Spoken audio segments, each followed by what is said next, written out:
do Ceará RH, trazendo mais conteúdo, mais informações, mais conexões para você que está aí do outro lado. Agora nós vamos falar do Prêmio Ser Humano, um prêmio que a gente começou a apresentar para o mercado esse ano de 2023 aqui no Ceará. E a gente teve a oportunidade de ouvir um case incrível, uma das vencedoras desse prêmio, a Jovelina. E trouxemos a Jovelina aqui. Jovelina, ela é do Instituto de Gestão de Saúde de Sobral.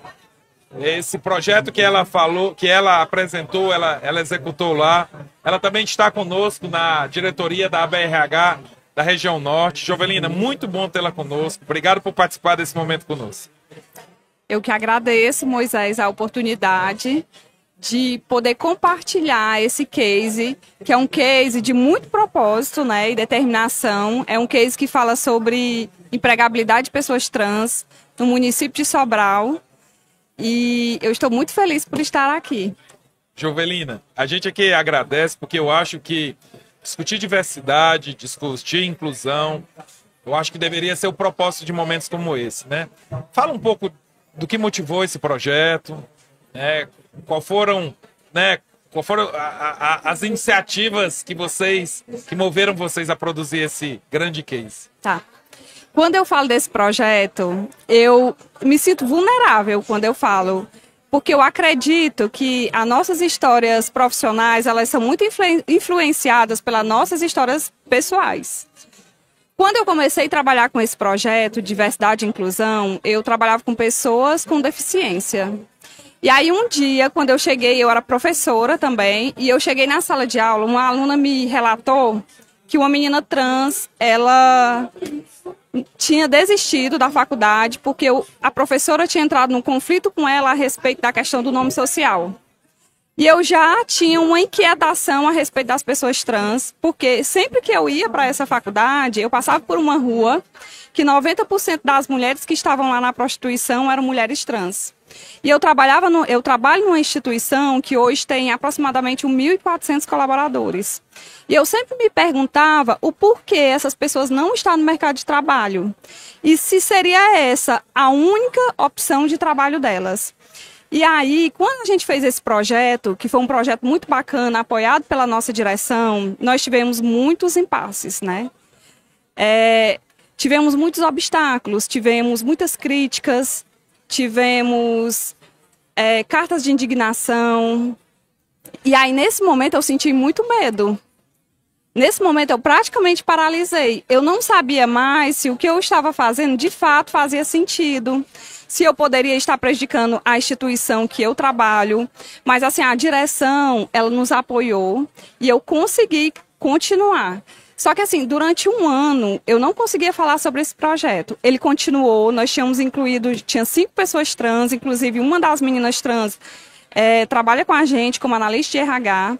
Ela faz a parte de admissão, mas eu não conseguia falar a respeito desse projeto. E aí, assim, me gerou muitas inquietações do passado mesmo, né?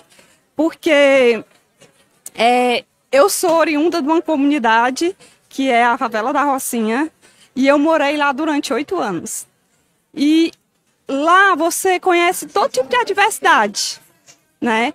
E eu acho que cada vez que eu precisava falar sobre essas histórias, era como se eu voltasse para lá, para a Favela da Rocinha, como se eu voltasse para aquelas adversidades.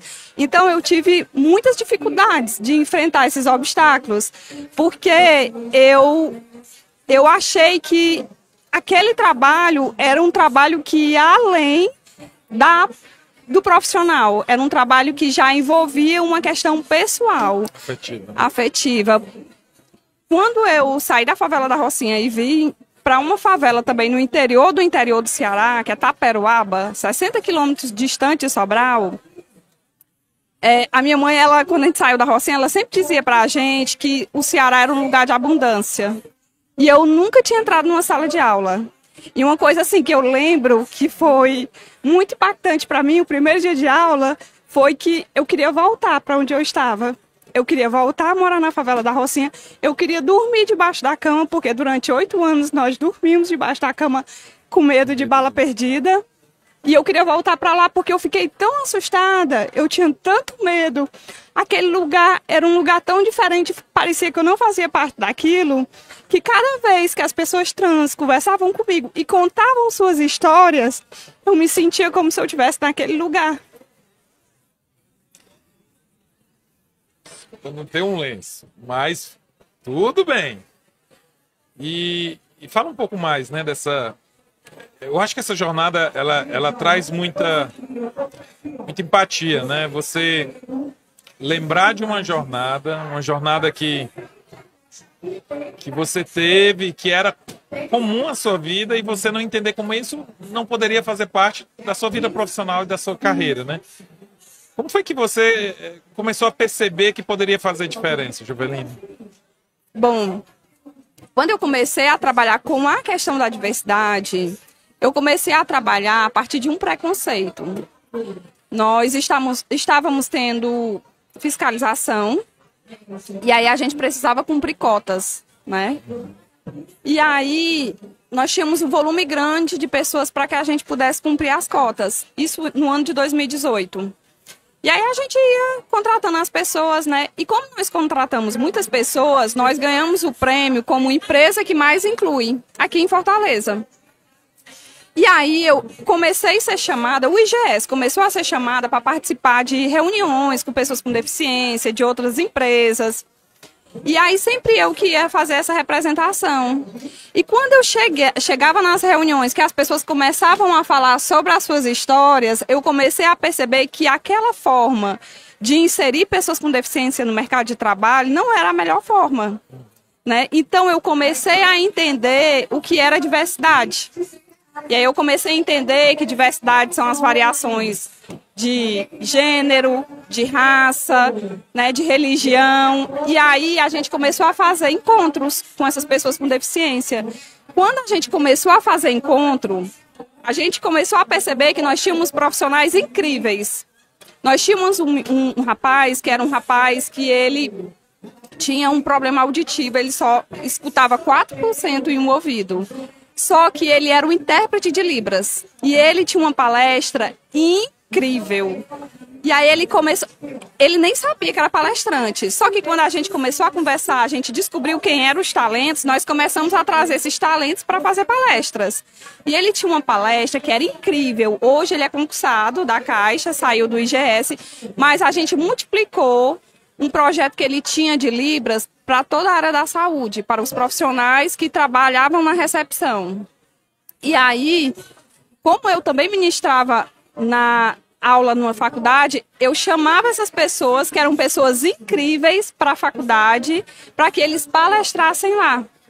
E aí, uma vez eu comentei, né, que eu gostaria muito de avançar, eu comecei a trabalhar com as questões de raça no período de consciência negra, e depois a gente foi estendendo, e aí foi quando surgiu essa questão da sala de aula do nome social, e eu comecei a trabalhar nesse projeto. Eu trabalho com... Hoje o IGS, ele tem outros projetos, né, voltado para a diversidade e inclusão. Hoje o IGS, ele é referência na nossa região como uma empresa que inclui. De fato, hoje a gente tem uma clínica que ela é especializada só para crianças autistas, com profissionais de psicologia, educador físico, fono, mas ele já foi justamente por conta do projeto de inclusão de pessoas trans. E o mais interessante, Moisés, que aconteceu foi que esse projeto, ele ultrapassou as barreiras da nossa instituição. A partir do momento que a comunidade trans se uniu na busca pela identidade social, e aí a primeira pessoa que apoiou eles nesse processo de retificação de nome foi o nosso diretor. E aí hoje Sobral tem 83 pessoas com seu nome retificado. Porque na época que a gente contratou a primeira pessoa trans, as primeiras elas não tinham nome retificado. E aí a gente começou esse processo, é um processo demorado. Mas no crachá a gente já colocava o nome social. E aí uma descoberta bem interessante que a gente fez foi que o crachá, ele deixou de ser, para as pessoas trans, só um documento de identificação do trabalho e passou a ser uma fonte de segurança. Porque quando eles vão de casa para o trabalho de casa, eles vão com crachá, porque eles se sentem mais seguros. Eles sabem que pertence a algum lugar. Se sentem protegidos. É, a questão da proteção. E aí, hoje, como é que é hoje dentro do... Como é que vocês hoje trabalham? Como é que você vê a consciência das pessoas? O aculturamento? Como é que você percebe hoje? Ainda há resistência? Eu acho que a gente está engatinhando, né? Já demos um passo, que foi o primeiro passo, né? Quando a gente lançou o primeiro processo seletivo voltado para a comunidade LGBTQIAPN+, e que tivemos, foi em 2020. Em julho de 2020, nós lançamos o primeiro processo seletivo voltado para a comunidade LGBTQIAPN+. Nesse primeiro processo seletivo, eram para 50 vagas de aprendizes. Nós recebemos 550 currículos. E aí, nós analisamos todos, um a um. Todos LGBTQIA+. Não, é um processo seletivo que ele era aberto para todas as pessoas. Mas nós colocamos as cores e uma frase que era inclusive para as pessoas da comunidade LGBTQIAPN+. E aí, desses 50, 38 pessoas foram da comunidade, que foi no ano de 2020, e 5 pessoas trans. Que bacana. E aí, né, esse primeiro processo 2020, nós temos 3 anos já você caminhando com isso.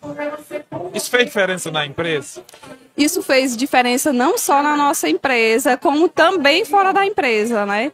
Porque a impressão que eu tenho é que Sobral ela já estava preparada, só estava precisando que alguém desse esse primeiro passo, né? E aí o primeiro passo foi o IGS. O que eu percebo hoje é que muitas empresas em Sobral têm se interessado e se inspirado nesse projeto para fazer os seus projetos, seus processos seletivos também mais inclusivos. E é importante você colocar isso, né? Porque se alguém não abraçar primeiro, né? Como é que a gente vai inspirar os outros, né? E a partir do momento que a gente começa a fazer aquele primeiro esforço, que para você foi um desafio, né? Porque ora você sentia que poderia ser, será que eu estou colocando em xeque, né, a minha organização, por conta...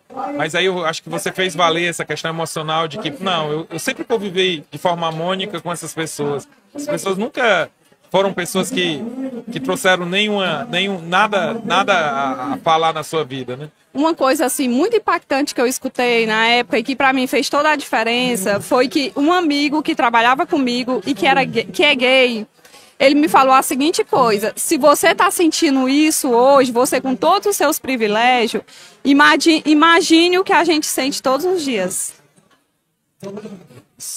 Isso serve de uma boa overdose de... Ou você diz, né? Acho que o meu problema é tão menor, né, com relação a isso. Jovelina, eu acho que vocês são um grande exemplo. Eu acho que o seu coração é um grande exemplo. Obrigado por abraçar essa causa.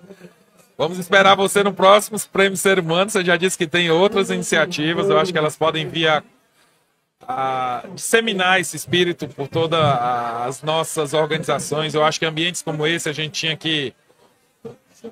tinha que trazer mais isso, porque isso faz bem para a alma, né? A gente saber que, poxa, a gente vê essas pessoas na prostituição, vê essas pessoas sendo renegadas na vida, né? Aqui na Beira-Mar a gente vê muita gente pedindo esmola, que estão nessa situação, e a gente poder fazer de alguma forma uma diferença, e essa diferença impulsionar a diferença em outros ambientes. Então, obrigado por compartilhar esse momento conosco, somos muito gratos.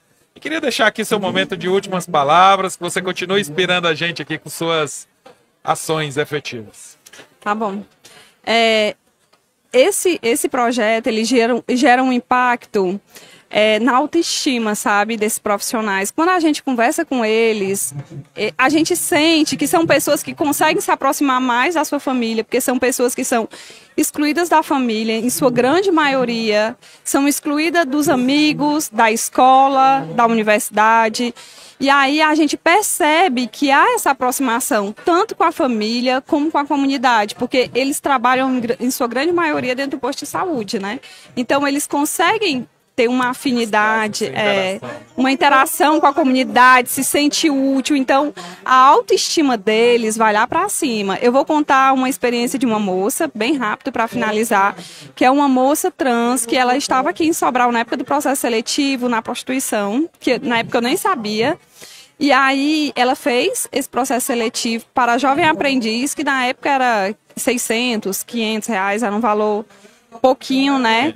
Logo ela foi contratada mesmo, e aí hoje ela terminou o curso dela de técnica de enfermagem e está fazendo a faculdade de enfermagem, sabe? Isso, para mim, me deixa tão feliz. E ela sempre me acompanha nesse processo. Eu sempre chamo ela para que a fala dela, tem muito impacto. E assim, o que eu digo é que hoje eu sou apoio. Eu não tenho lugar de fala, mas eu sou apoio para que essas pessoas conquistem o seu espaço no mercado de trabalho e também que sejam pessoas que tragam muita visibilidade para a nossa sociedade. E que daqui a alguns anos esse processo seja um processo natural. Parabéns, Jovelina. Obrigado por, mesmo não sendo esse lugar de fala, mas por ser essa líder, que toca um projeto com tanta relevância. O Prêmio Ser Humano agradece, a BRH agradece. Espero que a gente possa se encontrar em outros momentos, compartilhando ainda casos mais incríveis que você tem feito. Muito obrigada pelo espaço e pela oportunidade.